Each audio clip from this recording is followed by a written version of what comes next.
पछिल्लो समय चाहिँ चैत्य त चाहिँ युगान्डाबाट महिलाहरू युवतीहरू आउने र तिनीहरूलाई चाहिँ अनैतिक क्रियाकलापमा संलग्न भएको भनेर समातिने क्रम छ र ती मान्छेहरूलाई चाहिँ मुद्दा चलेर महिलाहरूलाई चाहिँ डिपोर्ट गरिन्छ।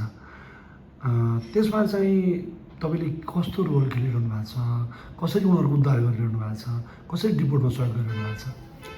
यस्तो चाहिँ तपाईँको प्रश्नको धन्यवाद। खास यो के छ भने म आफू चाहिँ यो अवैधानिक वाणिज्य भएपछि मलाई चाहिँ पहिलोपल्ट केस आयो, दुईजनाको एउटा केस आयो। के भनेर केस आयो भने एउटा चाहिँ माइनर कतै एउटा फाउन्डेसनमा यहाँ बसिरहनु भएको र अर्को एउटा पनि यहाँ चाहिँ कसैले सेल्टर दिएर राखिरहेको भन्ने कुरा जानकारी भयो मलाई यो जानकारी मोफाबाटै आएको हो। मलाई मोफाबाट सरले फोन गर्नुभयो, यसरी एउटा चाहिँ यहाँ दुईजना मान्छे चाहिँ यसरी चाहिँ आपतमा परेका छन्, यिनीहरूलाई के गर्न सकिन्छ भन्नेबाट म चाहिँ यसमा अब म आफू चाहिँ अन्डर कन्सल्टको हैसियतले आफूले गर्नुपर्ने जिम्मेवार त पुरा गर्नुपर्छ भनेर म यसमा लागिपरि गरेँ।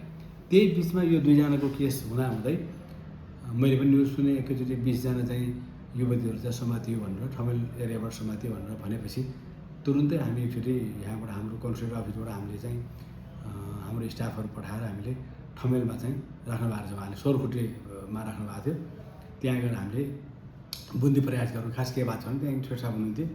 मैले त्यही बिचमा काठमाडौँको भ्याली एसपीलाई पनि मैले फोन गरेको थिएँ। उहाँलाई रिक्वेस्ट गरेँ मैले मेरो आफ्नो परिचय दिएर कि यो देशको चाहिँ म अवैधानिक वाणिज्य छु, एक्चुअली हजुरले मलाई सहयोग गर्नु पऱ्यो भने उहाँले इन्सपेक्टर साहबलाई फोन गर्नुभयो। त मेरो स्टाफ गएर त्यहाँ 20 जना मान्छेहरूसँग कुरा गरियो र कुरा गर्दै उहाँ के छ भने त्यहाँ उनीहरू प्रष्ट रूपमा हामीसँग कुरा गर्न चाहेनन्।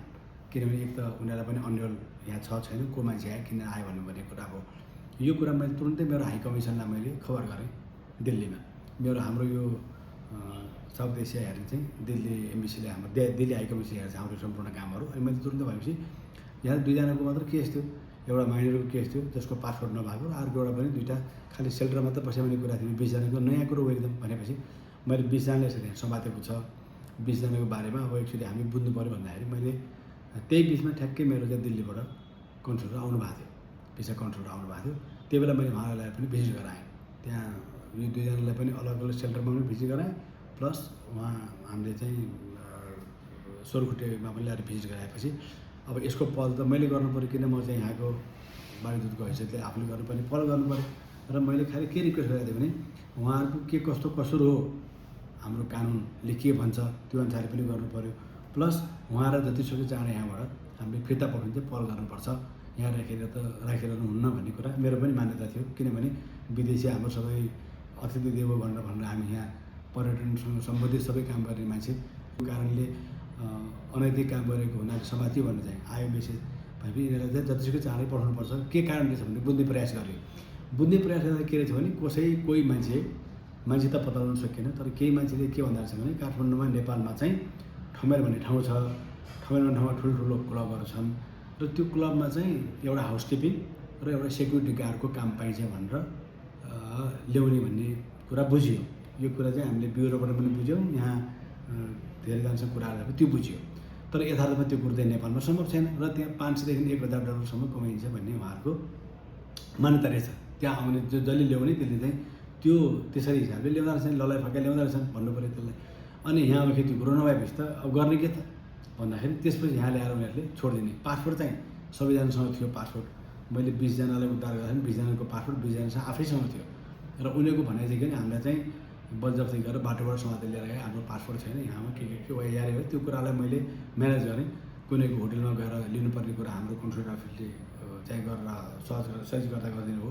कतिपय हामीलाई नेपाली प्रहरीले सहयोग गर्नुभयो, धेरै जस्तो प्रहरीकै सहयोग गर्यो। किनभने उहाँलाई हामीले भन्यो, रिक्वेस्ट गऱ्यौँ कि यिनीहरू कमसेकम पासपोर्ट त लिएर दिउँ। पासपोर्ट दिएपछि अब यहाँबाट हामीले गर्ने काम हामीले इमिग्रेसन अफिसमा चाहिँ उहाँले चाहिँ पेस गरिदिनुभयो। त्यसबाट मुद्दा चलाउने कि के गर्ने भन्ने कुरा गरेपछि उहाँलाई चाहिँ डिपोर्ट गर्ने भन्ने कुरा निर्णय भयो। डिपोर्ट र एउटा नोमिनल जरिवाना गर्ने कुरा हो। र त्यही भने गर्नु छ। गरेपछि गर्ने बित्तिकै हामीले के भन्यो भने तिमीहरू जतिसक्दो चाँडै नेपाल छोडिदेऊ, किनभने तिमीहरूलाई यहाँ अप्ठ्यारो हुन्छ। अब समातिसकेपछि त भिसा पनि सकिन लागेको छ भन्ने हिसाबले भएपछि उहाँहरूले पनि सहज रूपमा नै उहाँले 20 जनालाई पनि हामीले सहज रूपमा पठायौँ। त्यसको मतलब आउँदा टुरिस्ट भिसामा आउने हो। हाम्रो चाहिँ उहाँहरूसँग के छ भने 90 दिनको भिसा प्लस 90 दिन एड गर्ने प्रावधान छ। त्यसलाई त्यो हिसाबले उहाँहरू यहाँ टुरिस्ट बन्न आउनुभयो। टुरिस्ट बन्न आएपछि यहाँ आएपछि अब उहाँबाट त काम गर्नु ल्याएको हुन्छ, त्यो कुनै प्रमाण छैन, हामीसँग कुनै केही यथेष्ट प्रमाण छैन। आउने बेलामा उहाँहरूलाई काम गर्न भनेर लिएर आयो, के अरे टुरिस्ट भिसामा लिएर आयो, यहाँ आएर चाहिँ यही काम गरेपछि अरू काम गरेपछि यही काममा अब युगान्डासहित अरू देशका अरू अनैतिक क्रियाकलापमा गर्ने भनेर त्यही कारणले समातेको। र त्यहाँ उहाँहरूसँग कुरा बुझ्दाखेरि होइन हामी बसिरहेको, हामी बेलुका चाहिँ क्लबमा जान लागेको, त्यो बेला समाति भन्ने उहाँहरूको आफ्नो भनाइ छ। त्यसलाई हामीले नेपालको कानुन, हामी कानुनभन्दा माथि जान सक्दैनौँ, हामीले सम्झा पनि त्यही उहाँहरूलाई, हामी कानुनभन्दा बाहिर जान सक्दैनौँ, हाम्रो कानुनले भन्ने कुरालाई हामीले मान्नुपर्छ, पालना गर्नुपर्छ। त्यसले गर्दाखेरि यो कानुनमा मैले सहजीकरण गर्ने काम म गर्छु, तर यो काम राम्रो काम होइन, यसलाई चाहिँ हामीले जसको चाह निरुत्साहित गर्नुपर्छ भनेर हामीले पनि भनेर त्यो हिसाबले हामीले चाहिँ गऱ्यौँ। त्यही बिचमा फेरि अहिले नयाँ अर्को 5 जनालाई समाति भन्ने फेरि नयाँ कुरा आएको थियो। त्यो मध्ये पनि मैले हिजो मात्र पनि मैले हाम्रो अध्यापन विभागमा कुरा गर्दाखेरि उहाँहरू 2 जनाको चाहिँ टिकट भएर उडिसक्नु भएको छ, अर्को 3 जना बाँकी हुनुहुन्छ भन्ने खालको कुरो मैले बुझाएको छु। र यो के भने यो एउटा नेपालको मात्र समस्या नभएर यो संसारमा भइरहेको समस्या हो। यिनीहरू कहाँबाट आउँदो रहेछ हजुरले हेर्नुभयो? अहिलेसम्म हेरेमा हामीले अध्यागमनबाट लिँदाखेरि कुनै चाहिँ युगान्डाबाट डाइरेक्ट पनि आछन् र युगान्डाबाट डाइरेक्ट फ्लाइट छैन नेपालमा।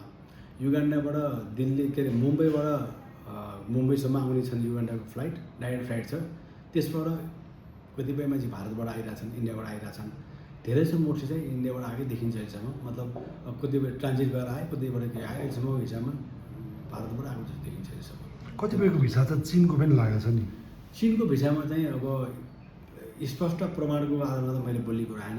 त्यही पनि कुरा बुझ्दाखेरि चाहिँ यो चाइनाको भिसा चाहिँ नेपालबाट अलिकति सजिलो हुने, तर युगान्डाको मान्छेलाई नेपालबाट भिसालाई चाहिँ अलिकति सहज हुन्छ भन्ने कुरा त्यहाँ भने भएर त्यो नेपालबाट भिसा लिएर चाहिँ चाइनाको भिसा लाग्यो भने पनि यहाँ बुझिन्छ। तर मलाई यस्तै यही हो प्रमाण भन्छ, मलाई कुनै अहिलेसम्म आधिकारिक सूचना चाहिँ मलाई यो यहाँ आइसकेपछि कहाँ जाँदो रहेछ? Malaysia, India? यहाँबाट जाने हामीले जसलाई उद्धार गर्ने कुरामा हामीले जुन माइनरलाई पनि हामीले उद्धार गऱ्यौँ, उहाँको भनाइमा चाहिँ उहाँलाई मलेसिया यहाँ ल्याएर मलेसिया लाने भन्ने कुराहरू छ। के कारणले 2 चोटि चाहिँ उहाँ काठमाडौँ एयरपोर्टबाट डिपोर्ट भएपछि अनि बल्ल हामीले थाहा पाएको।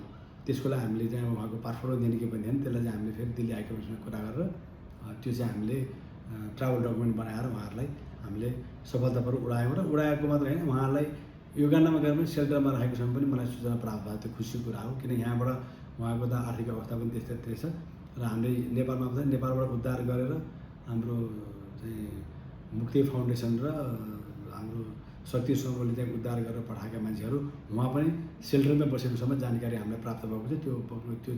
त्यो पनि हामीका प्रमाण आएको छ। त्यो राम्रै कुरा हो, किनभने उहाँहरूलाई त्यो दुःख परे मान्छेलाई उहाँ गएर पनि आखिर यो काम चाहिँ उद्धार गरेर राम्रो काम गर्नुभएको छ, त्यो कुरा चाहिँ राम्रै मान्नुपर्छ। तर यो जुन मान्छेहरू के कारणले आइरहेछन्, कसो गरेर आइरहेछ, यसलाई चाहिँ हामीले पनि अनुरोध गरिरहेको छौँ। यहाँ इमिग्रेसनमा पनि अनुरोध गरेका छौँ र हाम्रो युगान्डामा पनि हामीले अनुरोध गरेका छौँ कि यहाँ आउनुभन्दा अगाडि पर्यटक हामीलाई सबैलाई भगवान् हुन्, तर पनि त कस्तो किसिमको पर्यटक पनि केले पनि भन्दा पनि एटलिस्ट केही न केही चाहिँ एउटा अलिकति हामीले चाहिँ चेक एन्ड ब्यालेन्स गर्नुपर्छ। र युगान्डाबाट उड्नुभन्दा अगाडि पनि कमसेकम नेपाल जाने हो भने मैले चाहिँ अनुरोध गरेको 2 वेको टिकट र कमसेकम होटल कन्फर्मेसन भयो भने केही न केही सहज हुन्छ कि यो अलिकति केही न केही यसले अलिकति रोक्नु सक्छ भन्ने कुरा हो। अब मान्छे आउनलाई त रोक्ने कुरा आएन हामीले होइन, किनभने हाम्रो अनअराइभल भिसा होइन, अनलाइन भिसा हो। अनलाइन भिसा लिएर आएको मान्छे आउनै पऱ्यो, कुनै केही कारण बिना हामीले रोक्न मिलेन। त्यस कारणले अहिलेसम्मलाई त्यही कुरो भइरहेछ। हामी अझै पनि पहल गरेका छौँ र यहाँ अझै पनि कति मान्छे के छौँ, हामी डाटा कलेक्सन गरेछौँ र सकेसम्म उहाँलाई उद्धार गरेर उहाँलाई सहज रूपमै उहाँको देशमै फिर्ता पठाउनु भए राम्रो हुन्थ्यो। किन यहाँ पनि त हामीलाई पनि त अप्ठ्यारो, उहाँलाई पनि अप्ठ्यारो।